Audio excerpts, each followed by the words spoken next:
जय श्री कृष्ण। भगवान कृष्ण गीता के अंदर मानव को समझने के लिए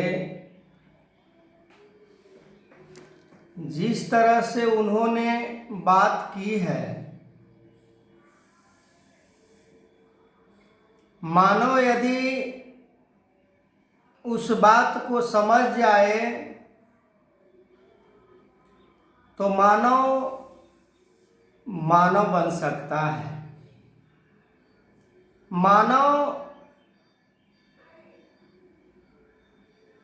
श्रेष्ठ पुरुष के श्रेणी में आ सकता है, जिसके कारण उसके जीवन में श्रेष्ठता आनी होती है। जिस चीज को प्राप्त कर ले तो श्रेष्ठ बन जाता है, पर श्रेष्ठता का जो पहचान है, श्रेष्ठता का जो डेफिनेशन है, श्रेष्ठता का जो रहस्य है, उसे हमें पता नहीं होता है, जिसके कारण श्रेष्ठता के अलग अलग रूपों में हम नामकरण कर देते हैं। धन दौलत हो गया तो मैं श्रेष्ठ, ऊंचे बंगले गाड़ी हो गए तो मैं श्रेष्ठ, अच्छे नौकरी प्राप्त हो गया तो मैं श्रेष्ठ, ऊंचे जाति ऊंचे कुल में पैदा हो गया तो मैं श्रेष्ठ। यानी श्रेष्ठता की जो पहचान है वो आज इंसान एक अलग ढांचे को बनाकर अपने मन गढ़ंत ढंग से उसे संसार में फ्लो करता है, उसे पहचान बनाता है कि मैं श्रेष्ठ हूं। पर भगवान कृष्ण ने श्रेष्ठता की जो पहचान बताई है वो इससे विपरीत है, ये इससे अलग है। जिस इंसान के जीवन में केवल भोग के ऊपर ही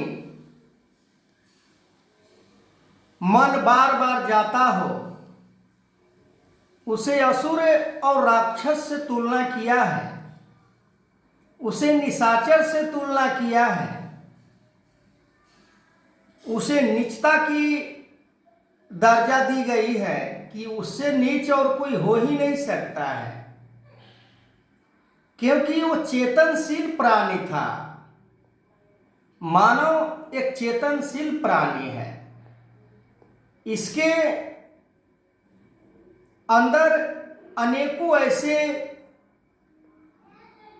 ज्ञान रूपी यंत्र लगाए गए हैं।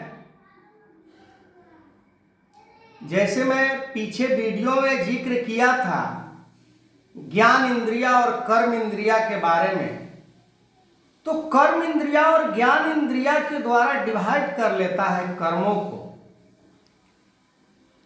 हर चीज को वो अलग अलग करके देख लेता है।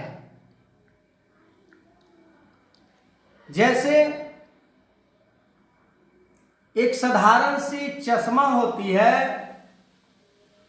नजदीक ही दिखाई देने वाला, और एक ज्यादा पावर वाला चश्मा ज्यादा दूर तक दिखाई देता है।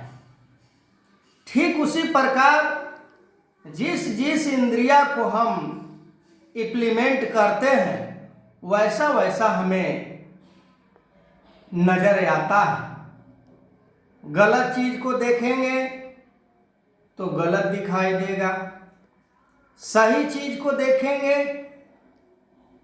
वो सही दिखाई देगा। पर भगवान कृष्ण कहते हैं कि जिनका मन, जिनका हृदय विषयों से घिरा होता है, वो परमात्मा के बारे में सोचना तो दूर की बात है, मन के अंदर नीचे भी नहीं कर सकते हैं कि परमात्मा को प्राप्त करना है। जैसे पानी के अंदर जब मछली जाल में फंस जाती है तो चाह कर भी आगे नहीं बढ़ता है।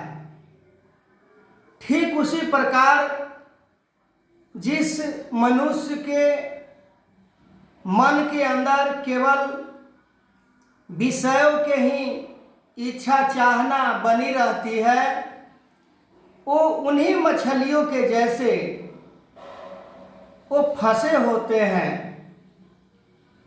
तो आगे मैं इस वीडियो को कंटिन्यू करूंगा और इस वीडियो को शेयर कीजिए, लाइक कीजिए, तो हमें खुशी प्राप्त होगा। अभी बस इतना ही। जय श्री कृष्ण।